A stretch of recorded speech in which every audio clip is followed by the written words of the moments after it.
Bueno, me llamo Priscila Bautista Rivera, nací en la ciudad de Puebla, tengo 28 años. Me gusta más y me siento más yo cuando me llaman como me pusieron desde la preparatoria, que es Lechuga Punk. Trabajo bajo ese seudónimo artístico. Estudié artes plásticas en la Benemérita Universidad Autónoma de Puebla. Pues actualmente me dedico principalmente al grabado, a la pintura, a la fotografía y bueno, exploto estas técnicas enfocadas a reflexiones críticas o a temas sociales. Me dedico mucho a la gráfica callejera, eso es de manera anónima, y pues hago distintos materiales, diferentes formatos, desde intervención con stencil o piezas más tridimensionales hasta pegas solo de papel. También de pronto llego a hacer algunas cosas de diseño gráfico, como volantes y afiches para repartir sobre informaciones de temas sociales, invitaciones a actividades un poco más de activismo, lo que podría señalarse como activismo o conciencia crítica social o actividades de colectivos críticos sociales. Hay como la similitud que hay entre mi proceso creativo para las diferentes técnicas es que todo parte de un interés en alguna causa o en algún proceso o en alguna reflexión.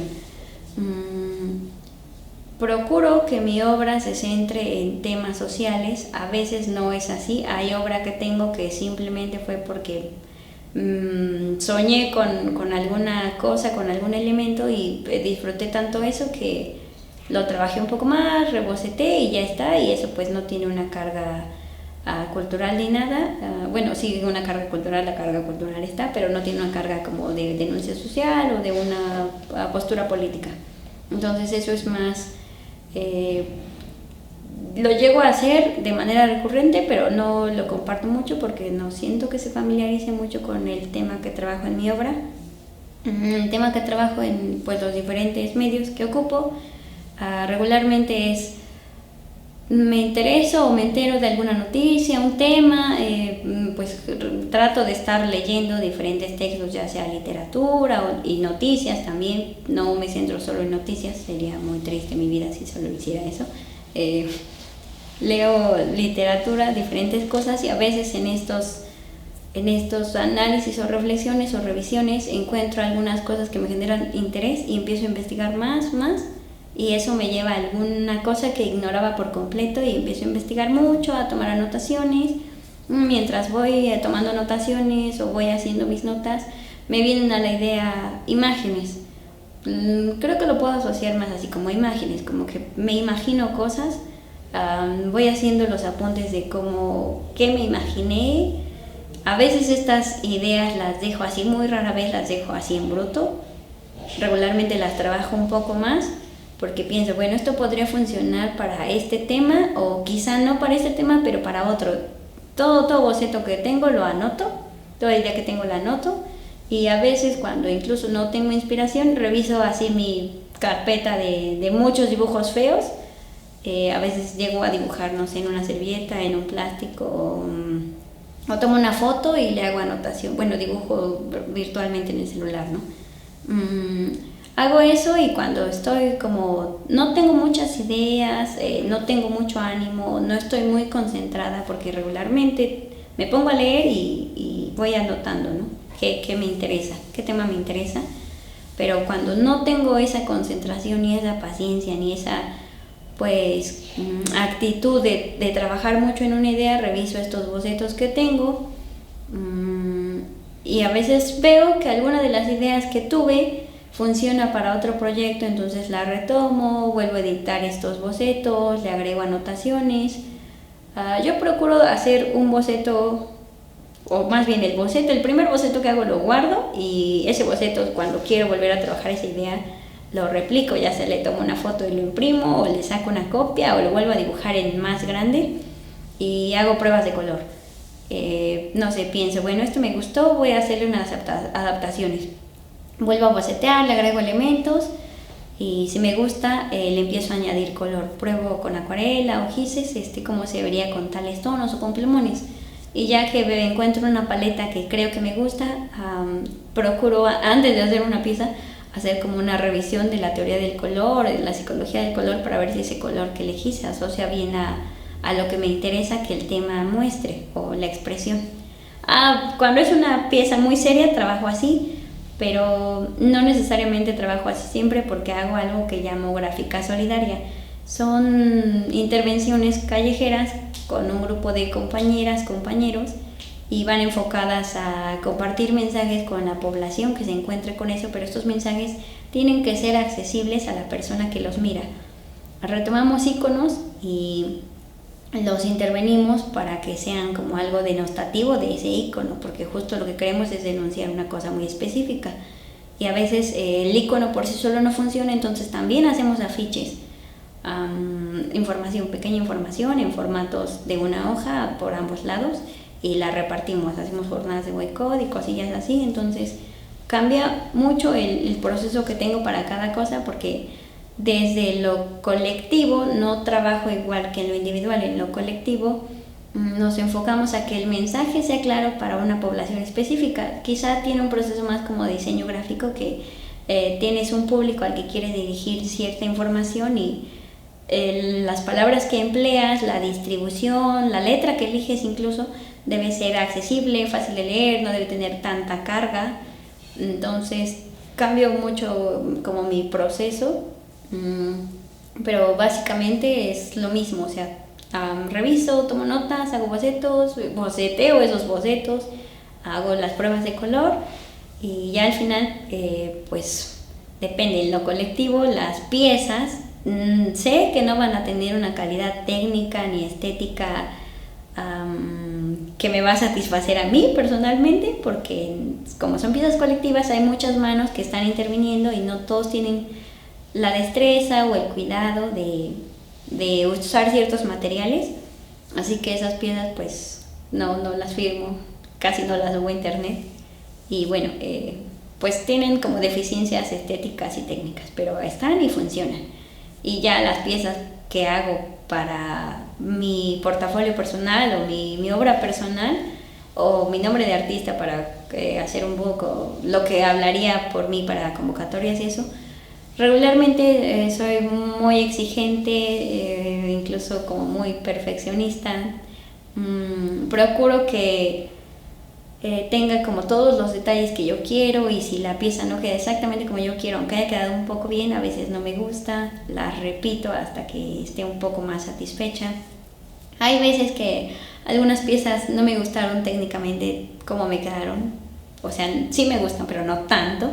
Digo, puedo hacerlo mejor, me puedo exigir más, pero por el valor que tienen, por la carga simbólica, por la composición que logré, por la selección de color que cumplí, me terminan gustando mucho por todo ese esfuerzo que hay, aunque pienso, la podría repetir y la podría pintar mucho más detallada, con mayor definición, con mayor claroscuro, no sé, de acuerdo al efecto que quiera la técnica. Y pues a veces termino no haciéndolo porque digo, bueno, ya la hice y está bien, ¿no? Funciona, puedo trabajar en otra cosa, no tengo que repetir esta imagen hasta que quede perfecta, porque tampoco es mi objetivo hacer hiperrealismo, ¿no? Es muy académico, es una gran técnica, y en un principio sí me hubiese gustado hacerlo, pero exige tanto tiempo que no podría destinar a otras prácticas. Y bueno, procuro que cada técnica que voy a ocupar funcione para el mensaje que quiero dar. Cuando pinto algo en pintura,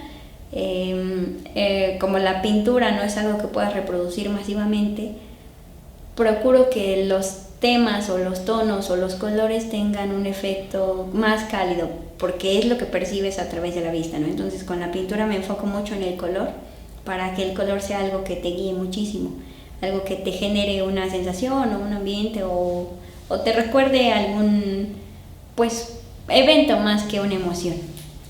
Y pues no sé, con el grabado es más complejo trabajar con colores en grabado, entonces la paleta la trato de restringir, porque como pinto, de pronto hay veces que quisiera que el grabado alcanzara lo pictórico de de la pintura y no es así. A veces hago muchos experimentos con grabado y color porque quiero que se vea como acuarelas con esto del roll-up, pero es muy complejo, es muy difícil y aunque podría verse un poco atractivo, no necesariamente está así de detallado como yo quisiera. Entonces el grabado regularmente me limito al negro o a un solo color.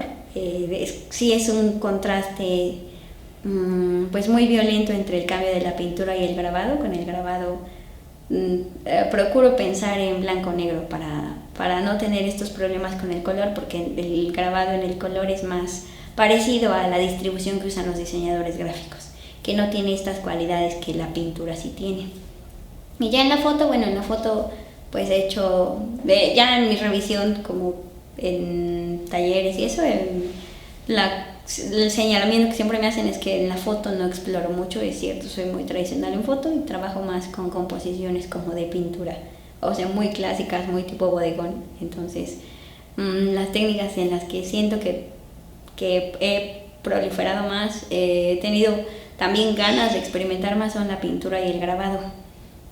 También he probado más materiales en lo callejero, ¿no? Ahí sí he explorado muchísimo materiales que no me imaginaba que podrían servir para pintar o que tenían cierta pues resistencia al exterior, que a veces pienso, me encantaría intervenir algo muy técnico, muy compositivamente perfecto, bla bla bla, con estos materiales, pero bueno, también creo que la dinámica de lo callejero no necesariamente tiene que ser efímero, pero sí tiene que tener una función social. Entonces prefiero seguir destinando como toda esa atención, todo ese detalle más a lo pictórico que a lo callejero. Y ya el grabado, el grabado en este momento es donde más me he desempeñado, porque he podido participar en varias convocatorias de talleres que me han becado en los talleres. O sea, esos talleres son por selección, revisan tu portafolio, checan qué técnicas conoces, si tienes ciertas habilidades o conocimientos previos de grabado, si puedes como cubrir los requerimientos de ciertas técnicas y producir obra para exposición o que no vas a echar a perder solo el material, no sé, que forma educada de decirlo. Entonces pues me he dedicado un poco más al grabado, me ha ido mucho mejor en grabado que en pintura, aunque en principio me gustaba más la pintura. En este momento el grabado es lo que más he explotado, he podido explotar y me ha ido mejor en convocatorias y becas. No me había tocado tanta formalidad ya hace bastante tiempo, pero me pareció muy útil porque me dio claridad sobre los procesos que deben o que deberían realizarse para las dinámicas de exposiciones colectivas. Me llegó por correo una breve reseña del proyecto de Reactiva Musa, una breve reseña del libro en el que está basado la intervención para México Profundo, y también el libro, o sea, el adjunto del PDF del libro completo pues para revisión. Me había tocado estar o ser invitada a otras exposiciones colectivas, pero no te entregan o no te solicitan estos formatos de cesión de derechos para la reproducción de la obra, pero no con fines económicos, sino con fines de difusión cultural. Entonces eso es muy importante porque le están dando el valor de la propiedad intelectual a tu trabajo, y no me había tocado. En varias exposiciones colectivas he visto que esa cesión de derechos no se pide y no se entregan como los formularios claros de para qué se va a utilizar el uso de tu imagen. Regularmente esto aparece en convocatorias más subsidiadas por el Estado o internacionales, y pues que el ejercicio también se haga en el espacio local, en los espacios culturales locales, es importante porque te acercan a los procedimientos que son para otros espacios internacionales o ya sea de instituciones públicas o privadas. He visto en algunas convocatorias, principalmente en internacionales y de alta exigencia, que te dan un tema muy específico y te ponen, por ejemplo, recientemente sacaron una convocatoria para hacer uso del lenguaje, pero hablando del lenguaje a través de la obra de Heidegger. Entonces, eso es muy específico y te va limitando para que trabajes con unos textos muy específicos. Pero esta limitación a veces también funciona como un espacio creativo o una forma de explotar tu creatividad. Entonces, que el proyecto Reactiva Musa te proponga la lectura y revisión de un libro como México Profundo, pues es algo complejo, sí es pesado, porque si quieres trabajar con la idea de pues del libro básicamente, o retomar las ideas del libro, sí tienes que tomarte el tiempo de revisarlo y de leerlo. Y de lo que leas y revises, pues el libro es muy amplio, entonces vas a tener un montón de ideas, de directrices y de temas que podrías abordar que por sí solos son inmensos. Entonces, limitar así la convocatoria a un solo libro es muy útil, te ayuda a basar tu obra mejor, a encauzarla específicamente ese tema. Y bueno, también cuando te restringen así como a trabajar en una sola obra, y la obra que estás leyendo en este caso pues es literatura y es el estudio de un antropólogo o sociólogo, me parece, tienes muchas posibilidades de explotar un tema. Cuando simplemente te dicen en alguna convocatoria en la que te invitan como, pues el amor es algo muy ambiguo, ¿no? Entonces no funciona tan bien para que puedas tener no homogeneidad en las obras, porque incluso ya en la exposición, cuando se exhibieron las piezas, no hay homogeneidad en las obras, ¿no? Y algunas sí tienen elementos similares y hay algunas cosas recurrentes en lo que cada quien pudo interpretar, pero incluso así, basándonos solo en un libro, en un solo texto, las interpretaciones sí son muy diferentes. O sea, los elementos varían y cada quien se centró en temas que le eran más afines o tenían más resonancia quizá en sus personas o en su vida cotidiana. Bueno, las convocatorias que he visto regularmente para participar en diferentes exposiciones o espacios, regularmente solo te piden que presentes una obra libre con ciertas dimensiones. Entonces eso permite que la obra que tú presentes pues tenga cualquier tipo de contenido. En cambio, cuando me extendieron la invitación para el proyecto de Reactiva Musa, que me den un parámetro como vamos a leer este libro, vamos a trabajar la reflexión de este libro, tu obra tiene que tener alguna relación con este libro, ya sea que lo leas o no, que puedes quizá verte resúmenes en internet o incluso mandar una pequeña reseña, tienes que trabajar este tema, ¿no? Pues te obliga, te forza, no de una manera despectiva, pero te obliga a cambiar un poco la dinámica que tienes. Al menos a mí me obligó a tener que tomar muchas notas y apuntes y buscar quizá un poco de textos o obras parecidas, contemporáneas, como para que me imaginara o repensara cómo aproximarme a la obra, porque es un texto muy complejo. La dinámica que propone Reactiva Musa de trabajar con un texto muy específico, pues no es algo que veas de manera tan regular. Sí hay convocatorias en las que los puedes ver, pero es importante hacer estas reflexiones pues teóricas y de otros contenidos. También esta actividad de mezclar diferentes artes, ¿no? Que te pongan a leer un texto literario y trabajes a través de la pintura, actualmente se conoce como lo transdisciplinario, ¿no? Y pone de manifiesto que todas las expresiones plásticas o artísticas, dibujo, foto, pintura, etc., están muy permeadas por todo aquello que consumes. Es decir, si tú revisas el libro, lo lees, tu obra tendría que tener algún atisbo de aquello, inconscientemente quizá, pero que te lo focalicen tanto explota más este hecho de cómo todo culturalmente te va permeando y va constituyendo tu trabajo y lo que puedas ir desarrollando. También es un poco quizá una dinámica de reflexión crítica, porque el texto es un texto crítico. Entonces si Reactiva Musa te propone la reflexión de este texto, es porque va más encaminado a una construcción pues de un discurso más sólido y que la obra tenga también mayor contenido, pues no solo pictórico, o sea, no solo que sea una obra atractiva estéticamente y que tenga composición, sino que también tenga mucho contenido simbólico o iconográfico. O sea, cuando estás trabajando con piezas así, quizá es un poco tradicional, pero bueno, la escuela más tradicional, a través de la historia, hemos visto como muchas de las grandes obras maestras siguen vigentes gracias a esta revisión pues de textos críticos o episodios históricos. La pieza que expuse mide aproximadamente 50 por 60 centímetros. La trabajé en un marco de madera, tensé la tela y apliqué una capa de trementina con óleo para que pudiera yo intervenir con óleo principalmente. Ya al final sí decidí meter un poco de gis pastel, pero óleo. Decidí trabajar el óleo porque es un material que tiene mucha textura, que te permite avanzar rápidamente, ya que me tomé un tiempo en leer el libro y hacer mis bocetos, y cuando quería como trabajar más en la parte pictórica pues tenía menos tiempo, así que ocupaba un material que me permitiera avanzar muchísimo en el proceso de pintar sin tener que esperar tanto tiempo a que secara, ¿no? Como si hubiese sido acrílico u otro material. Acuarela quizá me hubiera tomado muchísimo tiempo para hacer las veladuras. Entonces por eso decidí usar óleo, porque es muy versátil, te permite trabajar y corregir inmediatamente cualquier error que cometas, que tuve que hacer unas correcciones, o ya en el proceso pues sí fui modificando un poco a algunos elementos. La obra la titulé Reinterpretación de México Profundo, porque justo es la interpretación personal que hago sobre la revisión del texto México Profundo.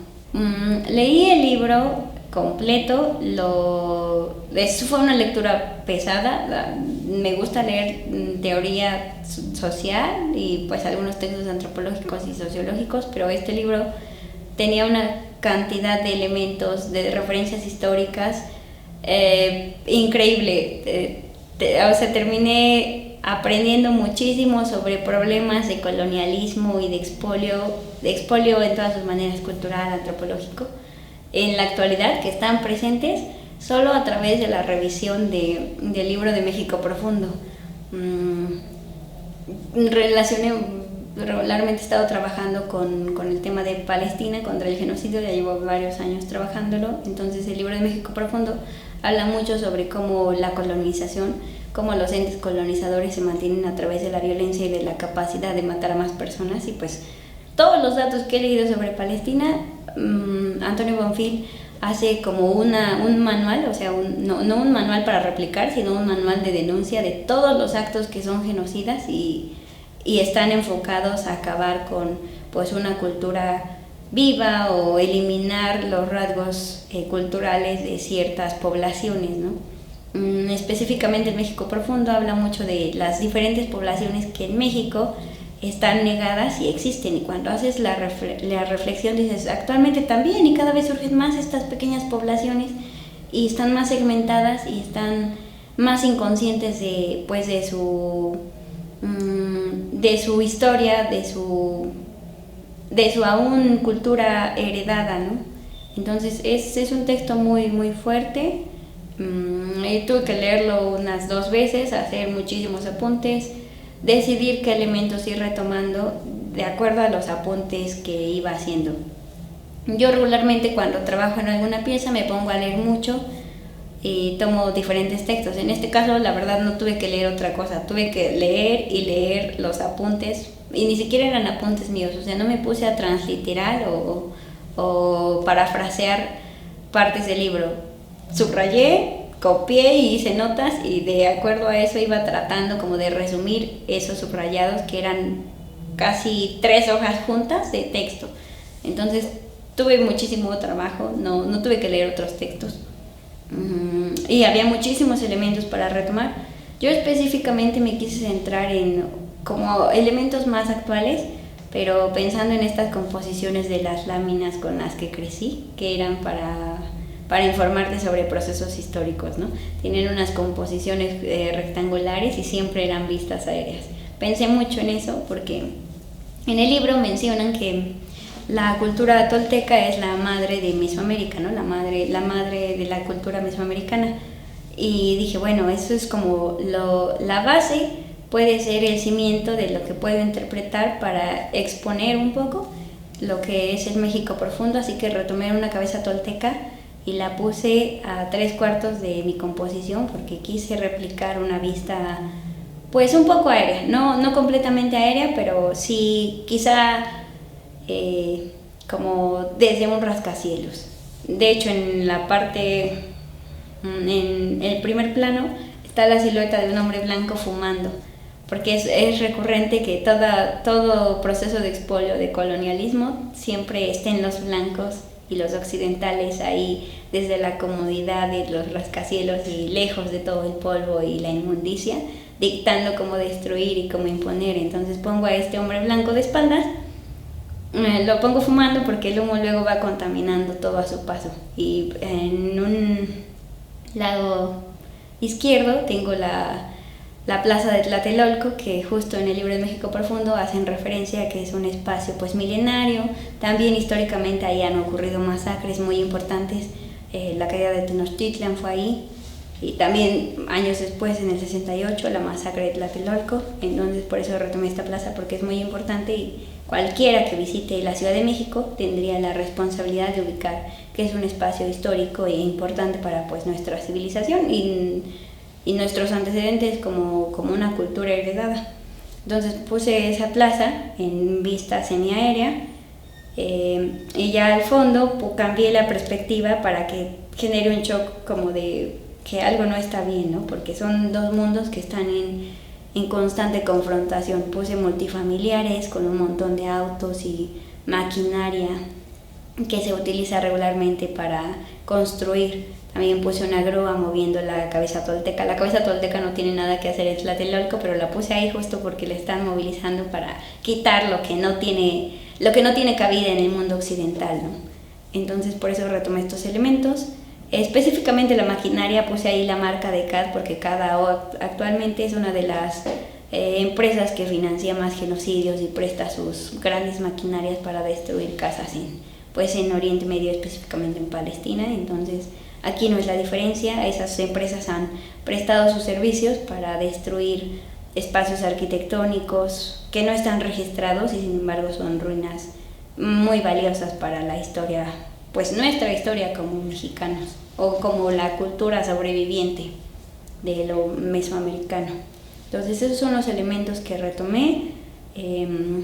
Trabajé un poco como el contraste obvio en el fondo de que en la plaza de Tlatelolco es de día, hay un sol que ilumina todo y es tan brillante que es muy claro, y en la otra parte es muy oscuro, muy contaminado, las nubes, puse unos gases ahí nocivos, son nubes verdes, moradas, como en las fábricas, cuando pasa uno en las carreteras, en las fábricas o empresas que están trabajando en la noche, se ven las nubes de estas radioactivas verdes, moradas. Pensaba un poco en eso, como los opuestos. También en la cabeza del tolteca puse a mucha gente que representa a los grupos marginados de México. Puse un punk, puse una señora que vende artesanías, puse a un cholo. Están todos en miniatura porque se están subiendo a la plataforma para que no muevan la cabeza tolteca. También puse a niñas, a niños. Incluso puse a algunos otros hombres con características más como de una persona que tiene menos sesgos culturales y pues parece más a la vestimenta común, no necesariamente una contracultura, puesto por algunos párrafos del libro de México Profundo que menciona como las culturas que son parte del México Profundo y están negadas, ¿no? Que también estas como subculturas o expresiones urbanas forman parte de ello. Y bueno, por último, creo que el último elemento que agregué, que también está un poco, podría decirse surrealista, pero no es la idea, es más simbólico, es que mientras están removiendo la tierra para construir más multifamiliares, hay unas cabezas apiladas. No es una fosa común, solo puse cráneos uno encima del otro como un Tenzonpantli, porque actualmente tampoco, o sea, la historia que tenemos que nos precede ha sido borrada antropológicamente y en los vestigios arqueológicos, de tal manera que no sabemos qué significa con certeza el Tenzonpantli. Solo sabemos que es un muro de cráneos y por eso lo puse ahí, porque hay muchas cosas que desconocemos y son muy fuertes y son muy contundentes, y sabemos que existen porque mucha gente replica eso para de pronto hacer un poco de esto que mencionan y critican también en México Profundo, que es el indigenismo, por ejemplo el de José Vasconcelos, de decir, sí, fuimos indígenas pero ya no lo somos. Fuimos mesoamericanos pero ya no lo somos, ahora somos una cultura moderna y no es necesariamente así. Entonces por eso puse el Tenzonpantli, demostrando todo el desconocimiento que tenemos de nuestra cultura. Históricamente el arte ha sido un instrumento de propaganda, ¿no? Pero no solo de propaganda como de las potencias, sino también una forma de resistencia y contrapropaganda. Por eso es muy común que en este momento histórico, o al menos en mi generación, se critica tanto la academia. Si bien la academia ha tenido expresiones muy rancias en lo occidental, la academia del arte, que es más grande que solo Occidente, o sea, solo lo europeo, lo de los griegos y los romanos, otras expresiones y otras culturas han hecho que el arte sí promueva sus valores, pero también que trasciendan estos valores culturalmente para que toda la comunidad se sienta representada a través de ellos. Entonces, no es que los artistas o los creadores tengamos la capacidad de transformar conciencias, es más que la producción de las obras, los procesos creativos y las expresiones artísticas que creamos, cuando los mostramos, cuando lo hacemos bien, cuando estos procesos tienen una evolución y han sido como meticulosamente pues estructurados y trabajados, somos capaces de generar algo en el espectador. Y generar algo es la experiencia estética, ¿no? La experiencia estética es esta situación que nos trasciende conscientemente. Cuando tú escuchas música o un concierto, hay veces que simplemente te llena por completo el sonido que estás asumiendo. A veces es la capacidad técnica en que tocan la pieza, a veces es los acordes que tiene esa pieza, ¿no? Digo la música porque es el lenguaje universal, ¿no? La música sin voces. Entonces, cuando tú escuchas esta expresión, pues te trasciende, la sientes corporalmente. A veces no tienes ni palabras para expresar lo que estás haciendo. Pero cuando la expresión te trasciende y la puedes sentir a través de tu experiencia estética, te ayuda muchísimo a crear como mejor material, a crear mejores formas de manifestarte y de expresarte. Bueno, hablando específicamente de la música, pero en mi caso, que me dedico más a lo visual o a lo plástico, estos mismos requerimientos te los puede dar una pieza plástica, del tipo que sea, ¿no? Ya sea una escultura, un grabado, una foto, una película, porque también los artistas plásticos participamos en películas, ¿no? Con efectos especiales, con diseño de set, etc., ¿no? Entonces, todo lo que nos permea como humanos, cuando lo explotamos o lo recibimos a través de estas expresiones que superan pues la palabra, o sea, que nos generan una experiencia estética, nos enriquecen muchísimo.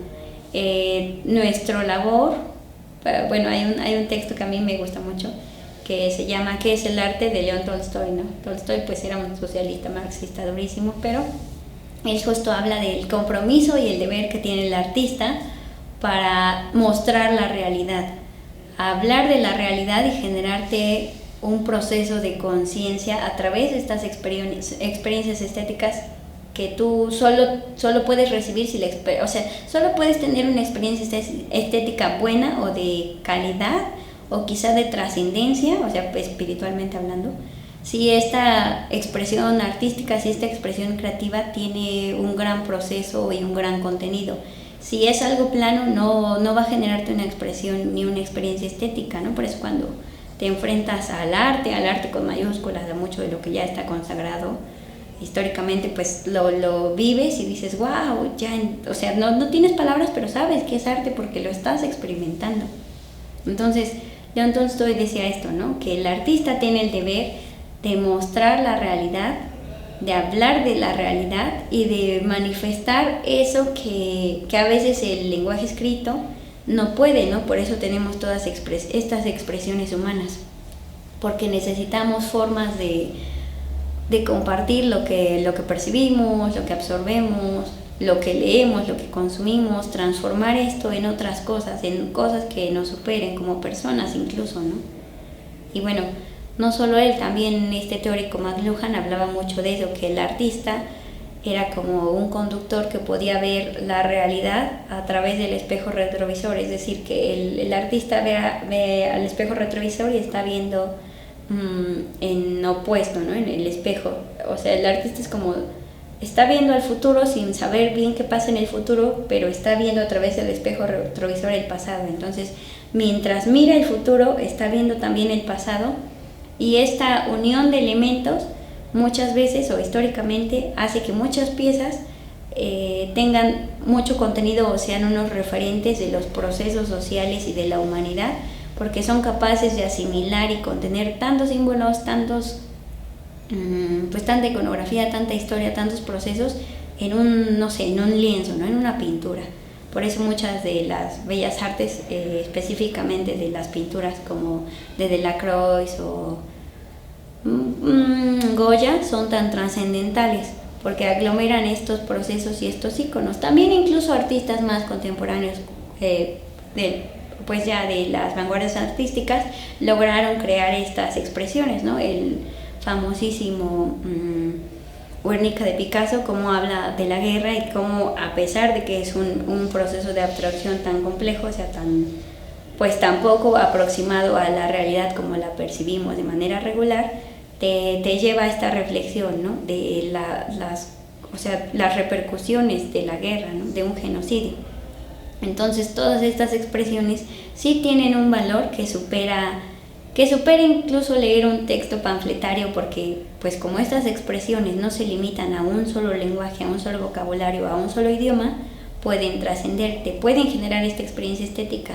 Por eso muchas veces escuchamos música y nos genera una emoción aunque no entendemos qué dice, ¿no? Y a veces la pura melodía te genera un estado de ánimo porque te produce una experiencia estética, y esta capacidad de producirte la experiencia estética es justo lo que hace que el artista pueda generar un proceso de cambio en ti, o un momento o un estado de reflexión. Por eso pues estos teóricos que ya mencioné decían que era un deber y una responsabilidad de los creadores o los artistas el trabajar en la construcción de, pues no específicamente de una ideología, pero sí de una asimilación de la realidad más concreta, ¿no? Hacernos más presentes, hacernos más humanos, hacernos pues más conscientes de todo, porque también las poblaciones que no tienen las expresiones estéticas o no tienen esos acercamientos a las artes y las culturas, se van empobreciendo también, ¿no? Justo para eso funcionan las artes, para mantener viva esta cultura, mantener vivas estas herencias y hacerlas permanentes, hacerlas trascendentales y darles un valor que supere las palabras, las limitaciones del lenguaje.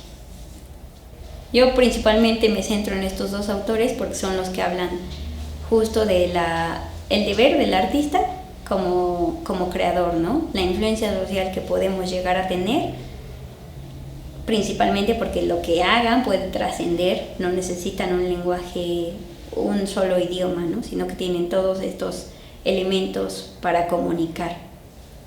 Así que sí hay una deuda del arte con la humanidad, ¿no? La ocupación de los creadores sí es una deuda que paga socialmente. Por eso, en teoría, todos los creadores deberíamos esforzarnos muchísimo en que toda la producción que hacemos enriquezca culturalmente el espacio donde estamos, a la comunidad en donde estamos o a la humanidad misma, ¿no? Quien es súper consagrado y grandioso, como Da Vinci, Delacroix, Goya, han consagrado a la humanidad, pero hay artistas locales que tendríamos que tener esta obligación. No todos lo toman con tanta responsabilidad, pero lo que hacemos sí tiene una repercusión social, ¿no? El arte tiene una función social, aunque muchas veces está olvidada o negada. Está ahí, está presente históricamente,